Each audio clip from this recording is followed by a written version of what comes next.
আপনারা দেখছেন এটি রাজবাড়ী জেলা একটি কেন্দ্রীয় বাস টার্মিনাল।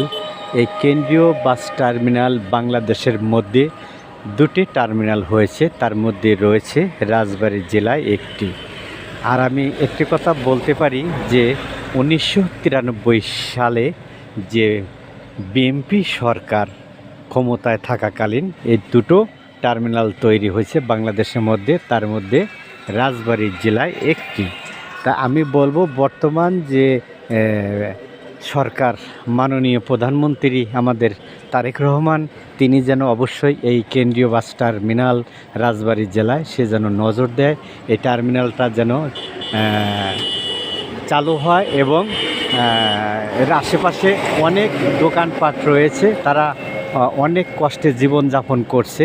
আর এই টার্মিনালটা যদি চালু হয় তাহলে অনেক পরিবার তাদের কর্মস্থল হবে এবং অনেক লোকই তারা এখানে কর্ম করে খেতে পারবে। তা আমি সরাসরি বলতে চাই যে মাননীয় প্রধানমন্ত্রী, যেহেতু আপনার মা থাকাকালের সময় তিনি প্রধানমন্ত্রী ছিলেন, তিনিই কিন্তু টার্মিনালটা উদ্বোধন করে দিয়ে গেছিলেন। অধ্যাপিকা জাহানারা বেগম ছিলেন সংস্কৃতি মন্ত্রী, তিনি এটা উদ্বোধন করেছিলেন 93 সালে। তাই দয়া করে এই শ্রীপুর রাজবাড়ী জেলায় এই কেন্দ্রীয় বাস টার্মিনালটা পৌরসভার মধ্যে রয়েছে, হয়তো মালিক সমিতির কিছু গাফলাতি রয়েছে। এই টার্মিনালটা যেন অবশ্যই আপনি চালু করবেন এবং প্রশাসনের দৃষ্টি দিয়ে অবশ্যই এটা নজর দিবেন। এটাই টার্মিনাল বা এই এলাকাবাসীর চাওয়া, সবার দাবি আপনার নিকট।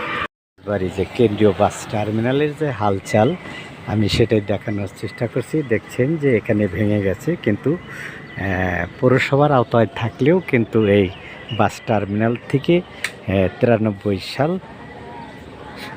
বিএনপি সরকার উদ্বোধন করলেও এখনও বাস্তবায়ন হয় নাই, আলোর মুখ দেখতে পারে নাই এই কেন্দ্রীয় টার্মিনাল রাজবাড়ী জেলার।